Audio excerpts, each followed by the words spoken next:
Hi, I'm Ben from Venom Prison, I'm Ash. and we're going to give you 5 tips for going on tour. So listen and learn. Go on, Ash, you kick it off. Depending on what type of tour you're on, whether it's a bus tour or a van tour, people seem to just allocate their own seat at the start of the tour, don't they? Like, you just seem to, like, day one, someone just gravitates towards a seat and that's their seat. Yeah. That means that's their seat throughout the tour. Like, there's no questioning that. Like, in the vans, but a bit different on a bus tour because it's bigger and swapping and changing and stuff, and different rooms or whatever. But in a van, it seems to be someone will find their chair and they'll stick with it. And I don't think it's to do with the chair so much. It's more to do with the personal space. Like, you don't have that much room, do you? No, so you're kind of protective over the smaller things you've got. So it's like you're like a dog sort of growling over its last scraps, basically. So if you've got your coat slung over your seat, if it's a van tour, or you've got like your water under your chair, or your backpack under your chair, whatever. That's kind of your space. You expect to come back to it. Yeah. Like, no matter where you've left it.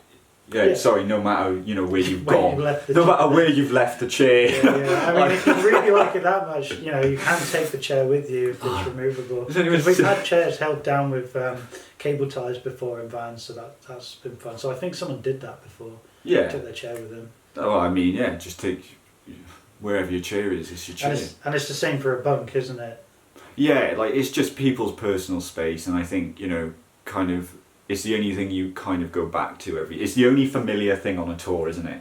Yeah. Because everything's different every day apart from that little space that you make. Yeah, so your bunk is your bunk. If someone goes to their bunk and they pull the curtain, you don't disturb them unless it's sound check or there's an emergency or it's their set time. If their curtain's drawn, they could be resting, they could be really sick, asleep, but that's their personal space. They might be doing nothing, but in which case that is their space, so you don't fuck with that. Yeah, I think personal space is such a big one. What do you reckon, number 2? My tip number 2 is don't be a dick about the shower. Don't take forever in the shower. If you've got a touring party that is, even if you're a small band and you've got a couple people, chances are if you've got a window to use the shower, the window is usually pretty short because you've got to share the hot water. There's only so much time. So if you're going to have a shower, get in there, wash, get out. Dry yourself, if you can, dry yourself outside of the bathroom, because that could be time spent someone else doing it. If you brush your teeth outside the shower room. You can brush your teeth at the side of the road for all I care. Showering, if you're lucky enough to get the shower, share that time wisely, because that's a bummer, isn't it? If someone is... I've missed shower slots before in the past where I've kind of I've been stood there waiting for ages, like upstairs, like kind of in venues where it's like away from everything as well. So like I'm just stood somewhere in a corridor with no signal, no Wi-Fi, and like waiting for someone to shower, and then as soon as they come out of the shower, then all of a sudden you just see like 5 people walking down a corridor and they're like, oh, we're ready to start showering now. And I'm like, haven't had mine. And they're like, oh, well, this guy who was before you is taking too long now, you've missed your slot. And I'm like, that wasn't... It wouldn't be your fault as such. But I think just having an awareness, but the shower's a good example of showing how you can be mindful of other people and sharing space and time with a group of people on tour. I think just generally, if you can be considerate for everyone, you're going to have a good time, and that stuff goes a long way. Yeah, I agree. That's a good one. Labelling things. Yeah, so this is tip number 3. Yeah, number 3 is labelling things, and I think that's one on the Trivium Power Trip tour that we kind of learnt very quickly, didn't we, with Power Trip having we shared the trailer with them, didn't we? Yeah. And all the gear was in there and everything, and it's kind of funny because the first day we all realised we had the same colour tape. Yeah, that was kind of a bad one. So I think Power Trip switched from pink to green or something like that. It's just hard to segregate when you're unloading a big trailer and there's so much gear in there. It's just like you're walking straight into the venue with it, and just if you're on like 2 bands coming out of a trailer, for example. It's kind of like when you're carrying whoever's stuff it is, whether it's yours or the other band's, like, oh, theirs is going on the left, ours is going on the right. And it goes the same for luggage as well, Yeah. especially if you're flying. I cover all my stuff with bright pink gaffer tape. When I say I'm not just putting the tape on, I'm writing my name. I'll also put my email address. I used to put my phone number on it, which is probably a bad idea and asking for trouble. But if I leave my pedal board behind, at least someone can literally ring me and be like, "Hey, I found this." If they're a good person, anyway. So that's definitely a good tip. Label your stuff. Yeah, labeling things is a wise one, just for so many reasons. Of like, even just, I've been not in Venom Prison, but beforehand, like I've been to shows where like all the bands have left their stuff on the side of the stage, like in a little thing, in a little alcove bit, and it's like 40 guitar cases, none of them labelled. They all look the same. And do you remember that point where everyone had like the Gator cases? Oh, and like everyone had Gator cases, and they weren't shaped, they were just rectangle cases. Yeah. And everybody had them, including myself, and you would just get to the venue in a small pub or like a small DIY space, and like you just look and you're like, well, especially with the lights low, you're never going to find your stuff. You're never going to find it. Label your stuff, because it's worth doing. It saves you time and it's just way easier. But that would be tip number 3. Okay. Tip number 4 would be never leave the rider behind. So that rider is not just for your dinner and for snacks. If you've got something left behind and it's not been touched, not eaten, bring it to the van, bring it to the bus. Make sure you put stuff in fridges. Make sure you're not just filling the fridge full of beer. Make sure you put soft drinks, put water in there. Because I do remember a time once when we were on the bus with Power Trip, and it was 3 a.m. All that there was in the fridge was beer or Monster Energy drinks. So make sure you bring the water as well. Yeah. So bring that stuff. It's good for making sandwiches the next day. Good for just snacks, just generally. Don't be a dick and empty out the fridge if it's like going overboard, or try it. Maybe just see if you can get away with it. Just take what you can. Yeah, I think having just rob the venue. That's my tip. Rob the venue. Tip 4: rob the venue. No, but it's kind of like having that rider stuff, like especially if you're like driving or you're in a van or something and you're doing overnight drives, like. It's amazing, like when you get to 3-4 a.m. that like you start to feel that hunger again, like real badly, and it's like you can keep pulling over to service stations, and between 5-6 people pulling over to a service station isn't a half hour to an hour stop, isn't it? Like there's no such thing as a quick service break stop or gas station, whatever you want to call it. There's no quick version of that, even at 3-4 in the morning, is there? Like someone will need to shit or something, and they'll take 20-30 minutes, or walking around looking for food, which then you're spending so much money.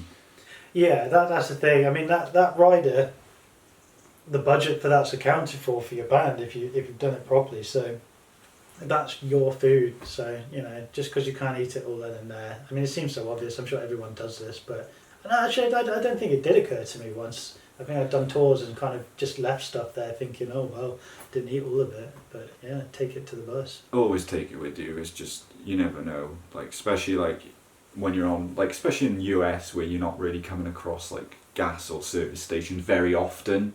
Like, you could be like 4 hours between each one and just like wanting to eat at 4 in the morning or 3 in the morning, especially if you're driving as well. Like, you don't want to be hungry at that time in the morning. Oh, and this comes kind of under rule number 2 or tip number 2 about being considerate about others. So if there's vegetarian or vegan things on the rider and you're not that way inclined and you're a meat eater, ask before you want to try the vegan cheese or the vegan meats, because that's not your opportunity to try the varieties of vegan meats if you're a meat eater. Those are for the vegans, those are for the vegetarians. So that's kind of annoying when that happens. It doesn't really happen that often. It doesn't, but when it does, it is a lot worse than. It's like, well, what am I going to eat now? It's like, you've just tried that. Or I remember someone in one of my old bands getting a vegan pasta, fucking pouring a bucket load of cheese on it, and that was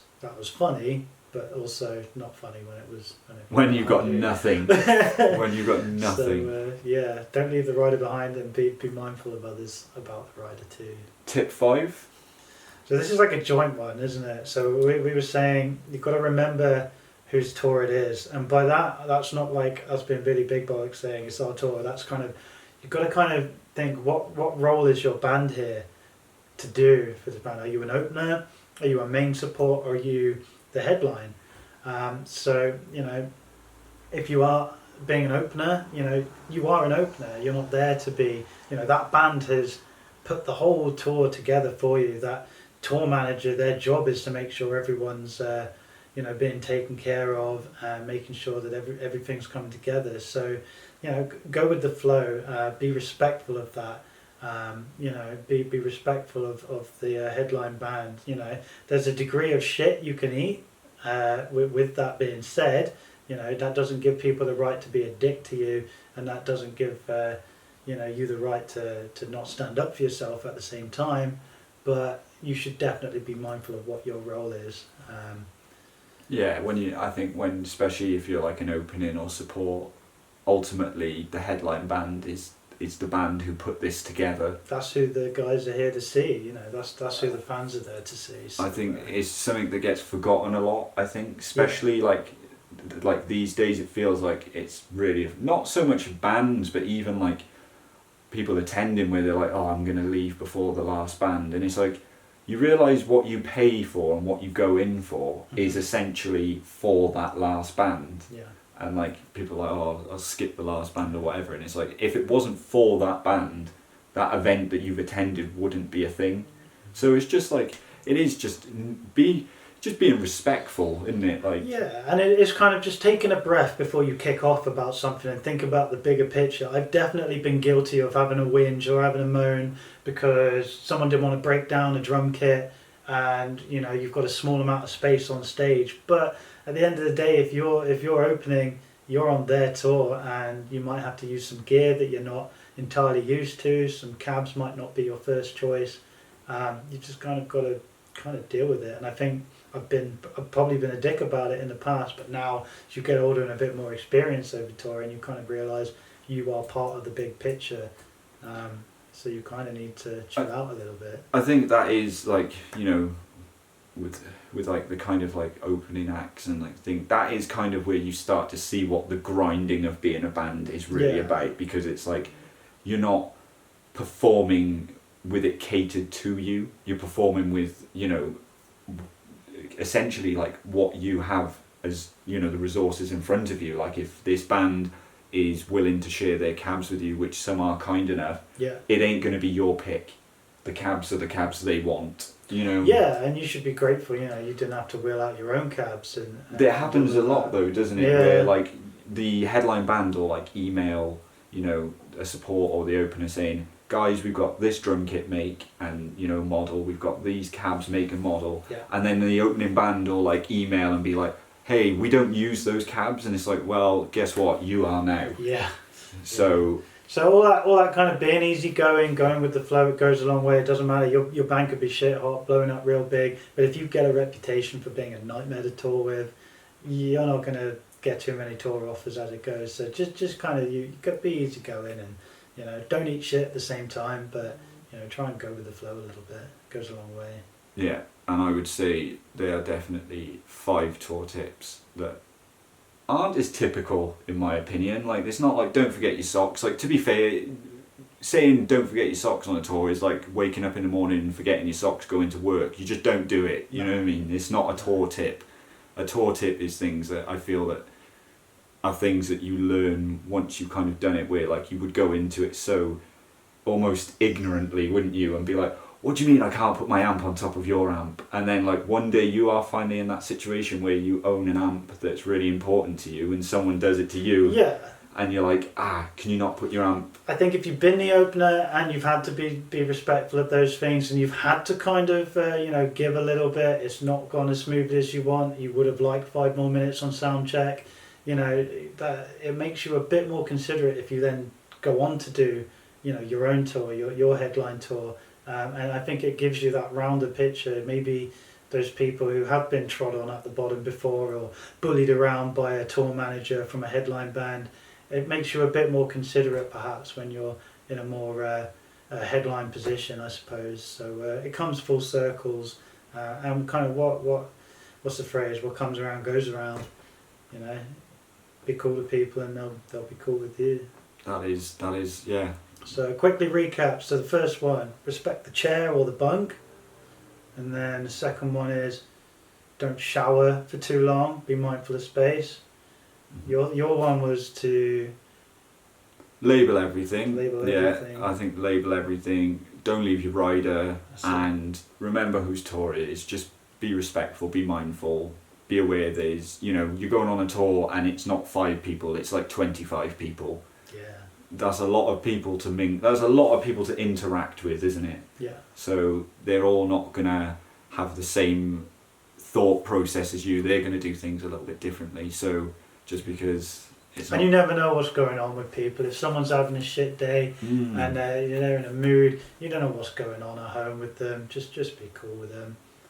If they're being a dick to you or they snapped at you, it might not even be you. It might just be that they missed their. Always worth asking. Yeah. Are you okay? Yeah. Check in with people, man. We probably should have made that a tip. Check in with people on tour, because we talked about it before. It's a stressful time. We've all had our ups and downs mentally on tour, and I think just check in with people, man. That's the kindest thing you can do. And it literally takes like 5 minutes. Like, you'd be surprised, like, on a tour, how quick people come round from something. Like, they could be in the worst mood you've ever seen them, and then in 5 minutes time they're like, it's all good. Yeah. So be mindful, respect, don't be a dick.